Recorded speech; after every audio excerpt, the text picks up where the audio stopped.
Olá, sejam todos muito bem-vindos ao programa Fiscais da Natureza. Ao meu lado, Roberto Strumpf, ele é biólogo e parceiro fundador da Pangea. Seja muito bem-vindo. Muito obrigado. O que faz? O que é a Pangea?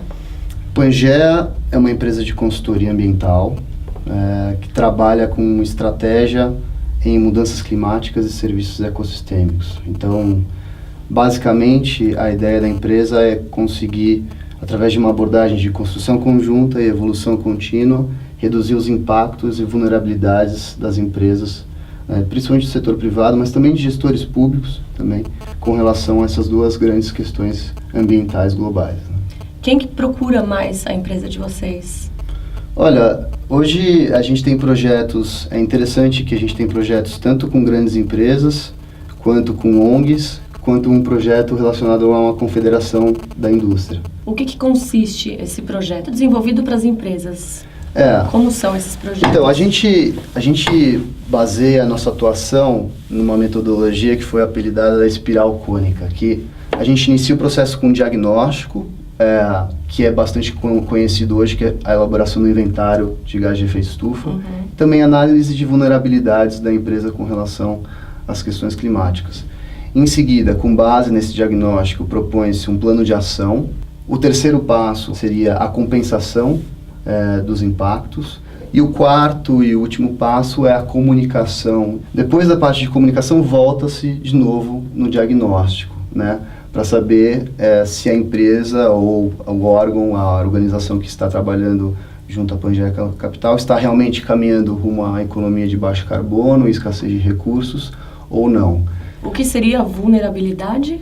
As mudanças climáticas, a relação dela com a economia, ela tem duas mãos. Da mesma forma que a gente impacta o clima emitindo mais gás de efeito estufa através da queima de combustíveis fósseis e desmatamento, o impacto que a gente causa no clima também está impactando a nossa resiliência enquanto economia, enquanto modo produtivo. Então, um exemplo que acabou de acontecer é o furacão Sandy nos Estados Unidos, né? As modelagens climáticas, os dados científicos, todos dizem que isso vai se tornar cada vez mais comum. Então, uma empresa que quer estar preparada para uma nova realidade, um novo cenário, ela precisa olhar para isso de forma estratégica. Uma empresa que trabalha com transporte e logística precisa considerar que possivelmente vão ocorrer mais eventos climáticos extremos que impedem o transporte da sua carga, causam danos físicos e assim por diante. Então, não é só mais pensar em nós impactando menos o clima, mas também se preparar para um estrago que já foi feito, né, e que vai impactar todos os setores da economia. E tem isso aqui no Brasil também, porque a gente vê muitos desastres naturais fora do país, né? E no Brasil, como é essa situação? Então, pensando um pouco em adaptação, né, é o assunto em pauta, realmente, historicamente o Brasil não é conhecido por eventos climáticos extremos como furacões. Apesar de que nós tivemos, em 2006 ou 2007, se não me engano, o furacão Catarina, em Santa Catarina, que é um evento que nunca havia sido registrado, né? Então isso pode ser um indício de que a gente passe por um outro momento enquanto país em que a gente comece a conviver mais com isso. Por outro lado, aqui mesmo em São Paulo, nós temos chuvas torrenciais que sempre aconteceram, é realidade.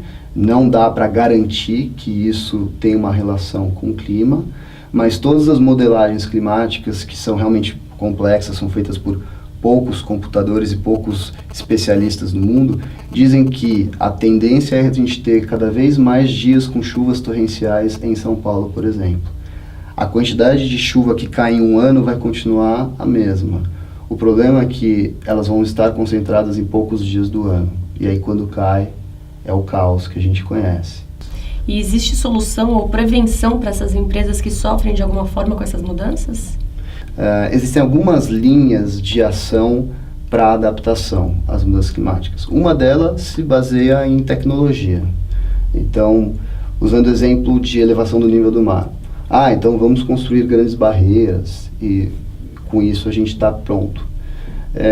Acontece que muitas vezes isso é uma solução paliativa, porque cada vez mais você vai ter que investir mais em ter barreiras mais altas ou mais resistentes, porque a tendência é que isso se piore.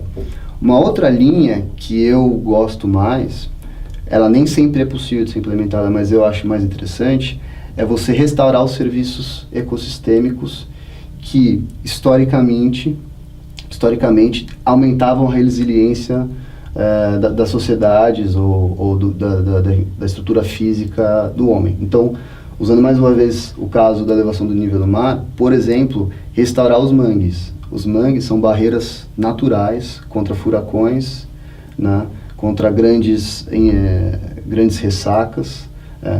Lógico, não contra a elevação do nível do mar, mas contra grandes ressacas é uma barreira natural que se perdeu e por conta disso a gente sofre mais. Roberto, é possível conciliar sustentabilidade com competitividade? Eu acredito que sim, tudo vai depender da forma de produção, né, na eficiência dos processos, e já existem exemplos de que isso é possível, né?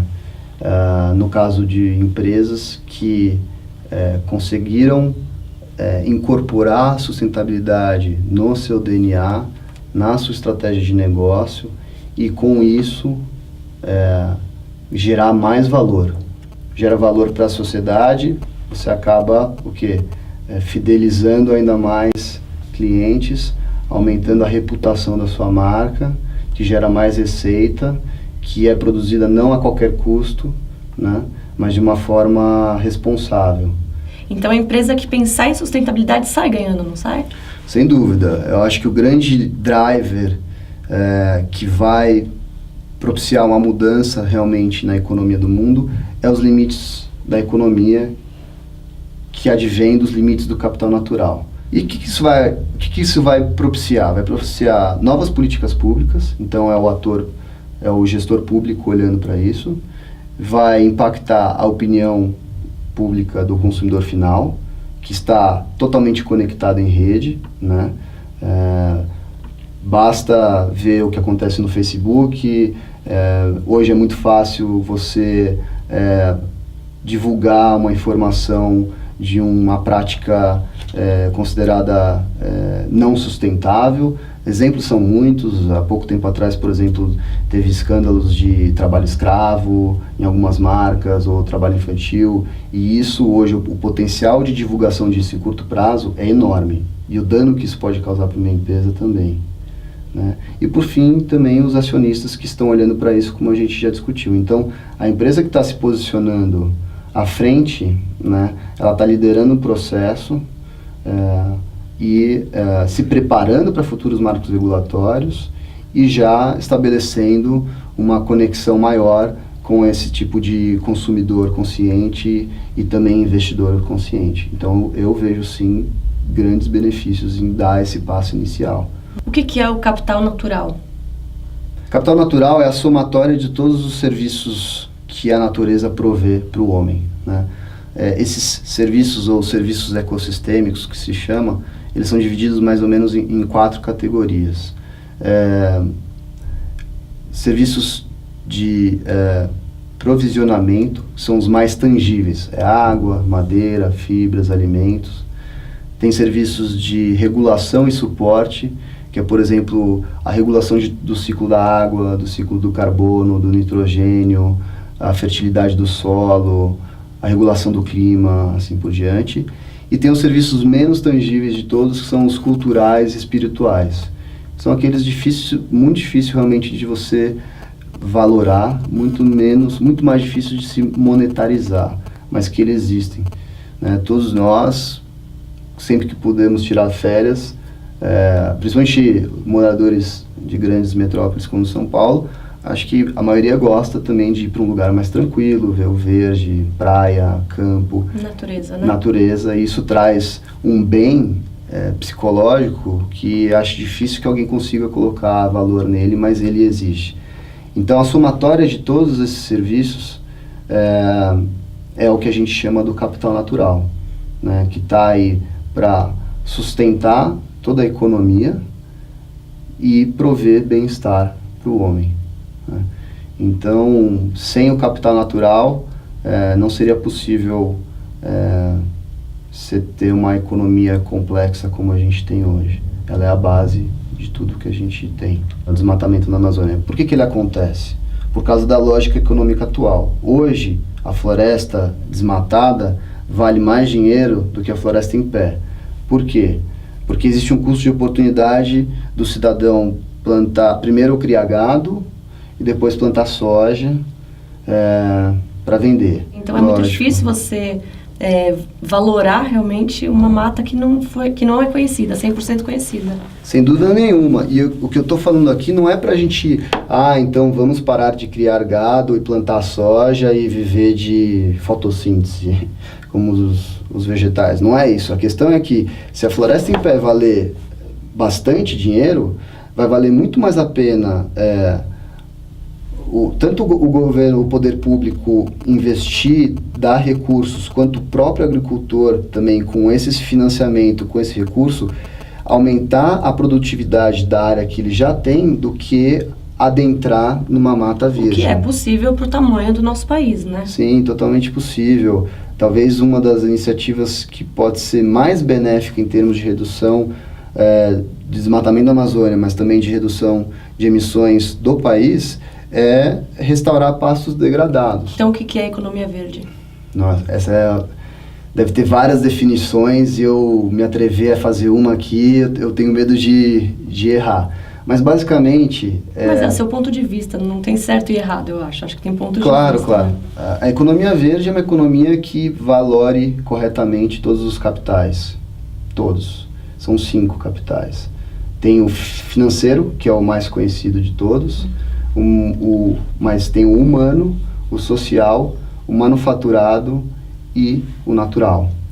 Acho que eles têm que ser valorados de uma forma equilibrada, eles têm que ser considerados de uma forma equilibrada para a gente conseguir construir um bem-estar perene e um bem-estar compartilhado. E o que é exatamente cada um deles? O capital humano, o que é?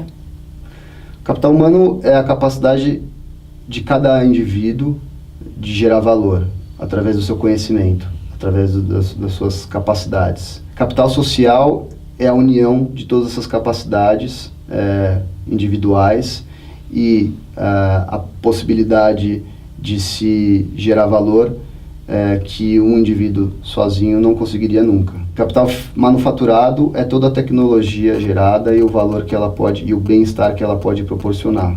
Tecnologia, bens de capital, assim por diante. O capital financeiro acho que é o mais conhecido, né? E o natural é o que a gente já discutiu. Obrigada pela entrevista. Nada, obrigado pela oportunidade. Obrigada a vocês que assistiram também.